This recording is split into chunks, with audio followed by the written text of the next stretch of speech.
Hello, boxing fans around the world. Thank you for joining me once again here on Talkin Fight for another episode of Boxing News Today. And it seems like we're going to start off with some chit chat from Oscar De La Hoya, who's got some vision whereby I announced it on the news show the other day, whereby he wants to have other promoters come together with him and co-promote a variety of different fights, including, as he's suggesting, most recently, the Super Bowl of boxing. So let's have a quick read here, courtesy of our friends over at boxing247.com. James Slater writes, along with calling all promoters to come together so as to make super fights like all the time, Oscar De La Hoya is looking at staging a mega card for Super Bowl weekend next year. Speaking with Fight Hype, De La Hoya says he's excited about the idea of putting together a big Super Bowl of boxing to be staged at the newly opened Sphere Arena in Las Vegas. Oscar's idea is to have Ryan Garcia fight either Teofimo Lopez or the winner of the Devin Haney Regis Progress fight. And De La Hoya's vision would see Shakur Stevenson fight William Zepeda on the card, with Jaime Munguia against Sergei Derevyanchenko in a rematch, or even Edgar Berlanga and with Kid Austin versus Jojo Diaz to open the big card. He said, I was at the Sphere opening. I can tell you how amazing it is. So imagine Super Bowl weekend, the Super Bowl of boxing. Ryan Garcia, Teofimo Lopez, even Devin Haney, the winner with Progress. Then on the undercard, you have Shakur versus William Zepeda. And then to top it off, you have Jamie Munguia versus Derevyanchenko or Berlanga. And then to open it up, you have Kid Austin versus Jojo Diaz. The Super Bowl of boxing. Let's do this, he says. So Slater writes, hey, it sure sounds like a great idea. Kind of a throwback to the stacked cards Don King, love him or hate him, put on a regular basis back in the 1980s and 1990s. But how much cash would be needed for De La Hoya and company to be able to pull this one off? To say nothing of all things falling just at the right time. Garcia, for example, has to win his December comeback fight with Oscar Duarte without a hitch if he's to fight again as soon as February, while Haney and Progress will also be fighting their fight in December and will perhaps struggle to return as soon as 2 months later. But at least De La Hoya is thinking big. At least he's thinking about the fans and giving us what we want. When was the last time we saw a stacked card of the magnitude De La Hoya is looking at making? More power to Oscar if he can get those kinds of great cards done, I say. But again, it will take a lot of hard work, hard cash, and plenty of luck to get the Super Bowl of boxing done. Which brings us to Devin Haney himself, who on BoxingNews24.com, courtesy of Brian Weber, has this to say. Devin Haney disagrees with Mayweather Promotions CEO Leonard Ellerby about it being too soon for a fight between him and Gervonta Davis. Haney thinks that a match between him and Tank is the biggest in boxing right now and doesn't need to be marinated for years and years in order to extract as much money from the public. The Mayweather Promotions marination model hurts the sport as it prevents big fights involving the only star in their stable from fighting the opposition that fans want to see him against. Obviously, they're assuming that because marinating worked for Floyd with his mega fight with Manny Pacquiao, it will work with their flagship fighter Tank Davis, who's yet to fight an A-level fighter during his 10-year pro career. Financially, it worked for Mayweather to let Pacquiao fight marinate until both guys were old. It wasn't a good deal for the fans as they paid $100 per household on pay-per-view to watch a boring contest involving a gun-shy Manny and a Floyd using his normal safety-first style. You have to wonder whether Showtime Boxing would be getting dropped if Tank Davis had been fighting the guys that fans would have wanted to see fight in the last 10 years instead of an assortment of old washed fighters and bottom barrel fringe contenders. Some fans believe that PBC and Mayweather Promotions are protecting their investment with Tank Davis to gather most money possible out of him by putting him against beatable opposition and steering him away from fighters like Haney, who's 30-0, by the way, and Shakur Stevenson until he's at the end of his career with nothing left. Said Haney, I'm willing to do what it takes to make the biggest fights happen. I've proven that. I've signed with other networks and promoters to make the fights happen. And he said, this is all in regards to whether he would sign with Mayweather Promotions and PBC to get the Gervonta Davis fight done. So will Mayweather let Tank Davis fight Haney if he looks bad and loses to Regis Prograis on December 9th? If they're willing to match Tank against fighters like Ryan Garcia, a boxer influencer, and Rolando Rolly Romero, they'll gladly put him in with Haney if he's coming off a loss to Prograis. After all, if they drag their feet any longer, it could be too late to make the fight if Haney loses Prograis and a couple of other guys at 140. He arguably lost his last fight against Lomachenko. There are 4 or 5 fighters in the 140-pound division that would likely beat Haney and send his career plummeting. So we got to see what position I'm in. If they offered a fight at times, I could do that. And sometimes I couldn't do that as far as jumping over whatever. But I'm willing to do whatever it takes to make the biggest fights happen. I think so, said Haney. Anyway, let's see what happens on that level. Seems that we have a difference of opinion. Terri Harper has some opinions. Terri Harper, courtesy of BoxingNewsOnline.net, says this. She enters the weekend showdown with one-time pound-for-pound leader Cecilia Braekhus in the knowledge that a resounding victory will elevate her to the elite pay bracket. Big fights mean big money, she said. It puts that extra fire in your belly. I grew up on a council estate. I'd be lying if I didn't say money motivated me. It's not because I'm materialistic. I just like to be able to treat my family and loved ones, have a comfortable life and a nice home. That's all I want. In addition to bolstering her bank balance, beating the 41-year-old Norway-based Colombian Victor in 26 of 28 World Championship contests down at 147, we'll see humble Harper's status soar, even if the decorated veteran would appear to be on the decline. A lot more people will be talking about me after the fight with Cecilia, said Terri, who triumphed in 2 WBC super featherweight title fights before springboarding 4 divisions to bag a WBA belt at 154 pounds last September. But also it's about using the big stage and social media platforms to inspire the next generation to go out there and chase their dreams. I'm honored to have people say I'm their role model. I want to be viewed as one of the best in the world. To that, you've got to beat the best and collect all the belts. Goes without saying, right, Terri? All right, let's move along to Tevin Farmer. Haven't mentioned that name in a while. Former world champion Tevin Farmer, according to worldboxingnews.net, registered a stunning and spectacular 6-round stoppage over Oscar Barajas in a scheduled 8-round lightweight bout that headlined a 7-bout card at the 2300 Arena in Philadelphia, show being promoted by R&B Promotions. Farmer dropped Barajas with a jab in round number 2. In round number 3, Barajas had some good moments as he backed up and even hurt Farmer. Farmer did well by moving and holding to get out of the round. In round 6, Farmer unloaded a perfect straight to the head that put Barajas out cold for several moments. The end of the fight came at 1 minute 51 seconds. So Farmer, who picked up his second win 3 months after a 3+ year layoff, is now 32-5-1 with 7 knockouts. Barajas out of Mexico is 21-9-1.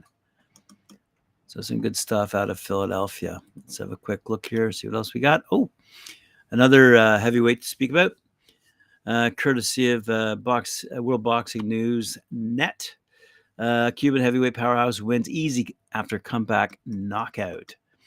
Cuban heavyweight Lenier Pero moved to 10-0 last month as a 30-year-old continued his snail's pace run at a potential title shot. Pero turned professional in 2019, but in those 4 years has far from used urgency in his bid to reach the top. 4.5 years in the paid ranks, bred only 9 victories before taking out hapless Argentinian Guillermo Ruben Adino in 1 round last month. Despite his perfect record, the Mike Tyson lookalike was as trouble for any top heavyweight until Faust revealed a few flaws. He needs to step up his game, his opposition, and his activity if the big fights he craves are to be on the horizon. Warning the British contenders earlier this year, Pero has gone a long way if he wants to entice the UK stars overseas. He said, I'm setting my sights on England. Let's see if the Brits would like to come fight stateside. I would welcome them with open arms. I'm talking Tyson Fury, Dubois, bring them on, he said.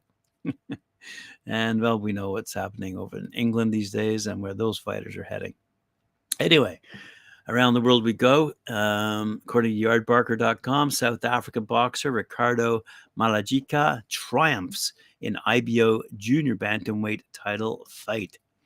South Africa's Malajika showed boxing brilliance against Kevin Monez from Argentina when the South African triumphed in the IBO junior bantamweight at the Emperor's Palace near Kempton Park in South Africa last week. The 25-year-old Malajika's 12-2, 9 knockouts mastery of the ring helped him outmaneuver and control Ricardo, 16-2 by the way, who failed to score any solid punches against Malajika. Malajika won the 12-round bout with a unanimous score of 118-110, 117-111, with a third card having it shut out at 120-108. So very good news out of South Africa as we continue to explore that country and their wealth of boxing power. Let's have a look and see what else is happening around the world. Welterweight Vlad Superbad Panin, 16-1, 9-0. 16-1, 9 KOs, takes on Papalito Victoriano Antonio Santillán in an 8-rounder on October 20th at the Commerce Casino in Commerce, California. Panin returns to the ring after participated in the Team Combat League, including a showdown with former WBA light middleweight world champ Austin Trout. Santillán is coming off a 6th-round upset stoppage of French prospect Benjamin Dubois, who's 11-1, by the way. The co-main event will feature undefeated welterweight Milik Birdsong, a 14-0 record, against fellow undefeated Jose Quintana, 8-0, in an 8-rounder. Elsewhere, let's take a look here. Oh, there's lightweight boxing machine Kane Sandoval, 10-0, out of Sacramento, California, will battle Brooklyn's Wesley Ferrer, 17-1-1, 8 knockouts in a scheduled 8-rounder on the undercard of the King Callum Walsh versus Ishmael Villarreal title fight set for Thursday, November 9th at the theater at Madison Square Garden, to be broadcast globally on UFC Fight Pass. Yes, let's have a quick look here. Multiple-time world title challenger Pablo Cano, 35-8-1, stopped Zachary Okia in round number 6 of a super lightweight fight at the White Sands Event Center in Plant City, Florida. Cano got a near stoppage in round number 2. In round 3, Cano rocked Okia with a left hook. By round 6, Cano, 36, seemed gassed, but he suddenly dropped Okia with a left-right combination and got the stoppage with his follow-up barrage. Time was 1 minute 57 seconds of that round. Very good, very good. In a clash between unbeaten lightweights, Jose Nunes, 16-0-2. He won a 10-round unanimous decision over Omar Salcido, 17-1. Nunes dropped Salcido in round number 3. In a wild round number 7, Nunes dropped Salcido. Then Salcido floored Nunes just before the bell. Scores were 95-90, 98-90. 98-87, 98-89. How those scores were arrived at is one of the mysteries of the universe. Wow, good stuff. Let me move along to news out of World Boxing, courtesy of worldboxing.org.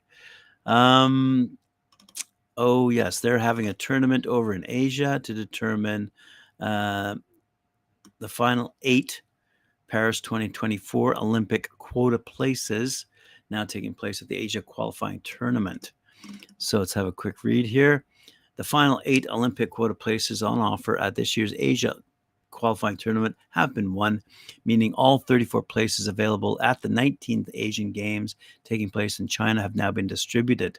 The tournament started with 237 boxers from 38 national Olympic committees competing for the coveted Paris 2024 places. And following 10 days of fierce competition, all 34 quota places have been awarded. The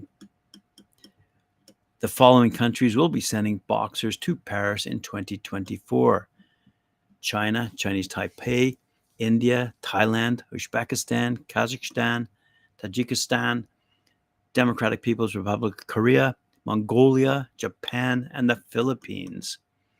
The Asia qualification tournament is the third of 5 continental qualifying tournaments for the Paris 2024 Games to have awarded its quota places following the European Games, which took place in Poland, and the Africa qualification tournament, which was held in Senegal.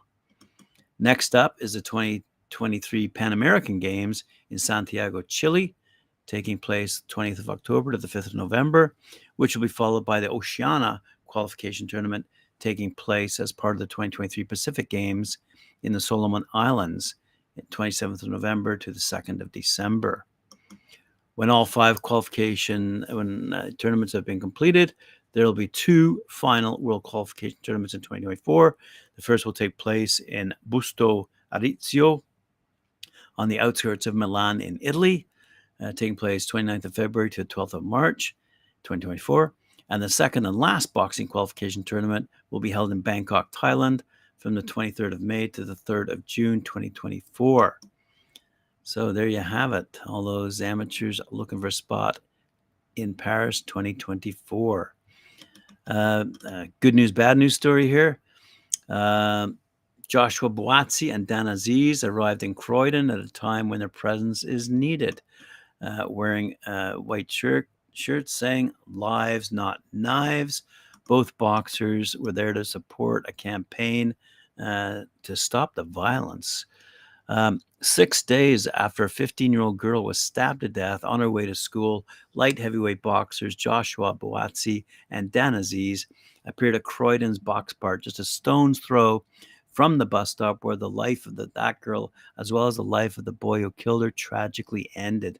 Wearing T-shirts emblazoned with the message "Lives, not knives," the pair's arrival was without doubt timely, both for the area and for the sport itself. Because while it's true there are bigger names than Buatsi and Aziz, and boxers who would have brought to Box Park a much larger crowd, it's hard to think of 2 men who better embody the sport's ethos and moreover represent what it can do for youngsters from South London and beyond.